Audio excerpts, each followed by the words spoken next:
Bonjour tout le monde, j'espère que vous allez bien.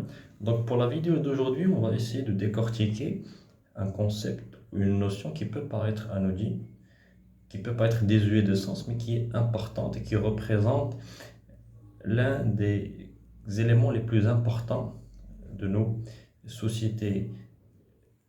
La notion de, quand on veut parler de culture, aujourd'hui dans un monde mondialisé, où les êtres humains sont interconnectés, les sociétés sont interconnectées, les nations sont reliées, et comme dirait Socrate, on est des citoyens du monde, on est face à un dilemme.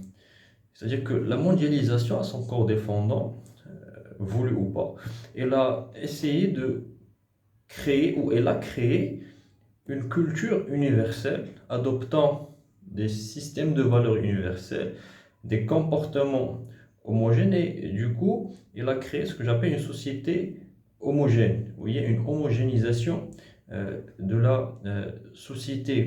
Et aujourd'hui, la mondialisation, elle a euh, accouché d'un problème qui est très très remarqué, très constatable aujourd'hui, c'est ce choc entre les cultures, ce choc entre les identités, entre les ethnies et entre les religions. Pourquoi? Parce qu'aujourd'hui, on est confronté ou on observe qu'il y a deux pôles.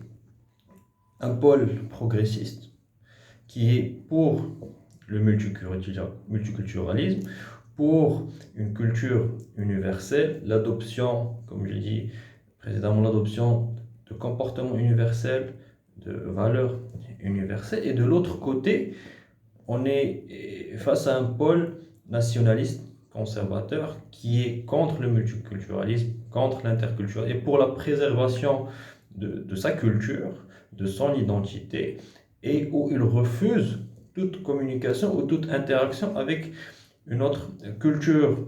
Et ces deux pôles participent à la polarisation de la culture, c'est-à-dire qu'aujourd'hui on est dans des cultures polarisées. Et vous allez me dire que oui, c'est le diagnostic, il est bien connu, tout le monde le connaît, mais quelle est la solution?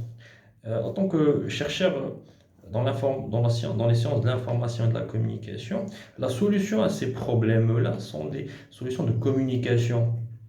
Pourquoi? Parce que si on veut coexister, si on veut que chaque culture peut se préserver et par la même occasion peut interagir avec l'autre culture sans perdre sa force, sans perdre son noyau et son essence, on doit adopter la communication. Pourquoi? Parce que dans n'importe quel processus de communication, on a besoin de la négociation. Pourquoi? Parce qu'on est tous différents.